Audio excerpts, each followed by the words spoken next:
Sejak Februari 2022, dunia menyaksikan salah satu konflik paling brutal di era modern, invasi Rusia ke Ukraina. 2 tahun lebih berlalu, namun gencatan senjata masih menjadi mimpi. Awalnya, banyak yang memprediksi invasi Rusia akan berlangsung singkat, namun perlawanan gigih Ukraina, ditambah dengan dukungan masif dari negara-negara barat, mengubah dinamika perang. Konflik yang seharusnya cepat, kini terjebak dalam kebuntuan yang kompleks. Mungkin banyak di antara kita yang terkadang terlintas sebuah pertanyaan, mengapa perang ini tak kunjung usai? Apa yang membuat api konflik terus berkobar? Di video ini, mari kita telisik lebih jauh apa alasan dan faktor-faktor apa sajakah yang menjadikan konflik ini semakin berlarut-larut.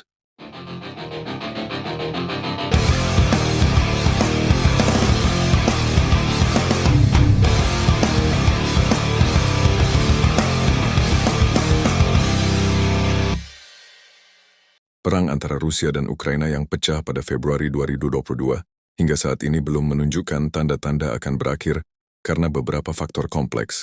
Di antaranya, 1. Tuntutan dan tujuan yang bertentangan. Rusia memiliki tujuan yang jelas seperti mencegah Ukraina bergabung dengan NATO, memastikan status netral Ukraina, mengakui aneksasi Crimea, dan kemungkinan menguasai wilayah-wilayah di timur dan selatan Ukraina. Rusia melihat ekspansi NATO ke Eropa Timur sebagai ancaman keamanan yang serius. Ukraina, di sisi lain, berjuang untuk mempertahankan kedaulatan dan integritas wilayahnya. Mereka menolak mengakui aneksasi Crimea dan wilayah lain oleh Rusia, serta bersikeras pada hak mereka untuk menentukan aliansi masa depan, termasuk kemungkinan bergabung dengan NATO atau Uni Eropa. 2. Kekuatan militer dan dukungan internasional. Rusia, sebagai pewaris kekuatan militer Uni Soviet, Rusia memiliki salah satu angkatan bersenjata terbesar dan paling berpengalaman di dunia, serta gudang senjata yang luas, termasuk senjata nuklir.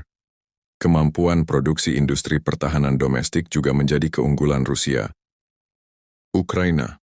Meskipun Ukraina memiliki pasukan yang kuat, mereka sangat bergantung pada bantuan militer dan finansial dari negara-negara barat, terutama Amerika Serikat dan negara-negara anggota NATO. Dukungan ini memungkinkan Ukraina untuk terus melawan invasi Rusia, namun juga menjadi faktor yang membuat Rusia enggan menghentikan serangan. Rusia bahkan menyatakan bahwa konflik bisa berakhir dalam 2 minggu jika Barat menghentikan bantuan. 3. Kegagalan negosiasi dan kurangnya kemajuan diplomatik. Berbagai upaya negosiasi telah dilakukan, termasuk pertemuan di Belarus dan Istanbul, namun semuanya berakhir tanpa kemajuan signifikan. Jurang pemisah yang lebar antara tuntutan kedua belah pihak membuat kesepakatan sulit dicapai. 4. Isu keamanan dan geopolitik yang lebih luas. Konflik ini tidak hanya melibatkan Rusia dan Ukraina, tetapi juga memiliki implikasi geopolitik yang lebih luas, terutama terkait hubungan Rusia dengan NATO dan negara-negara Barat. Rusia melihat ekspansi NATO sebagai ancaman dan menuntut jaminan keamanan dari aliansi tersebut. Ketegangan antara Rusia dan NATO telah meningkatkan ketegangan antara Rusia dan Ukraina. 5. Dampak ekonomi dan polarisasi global.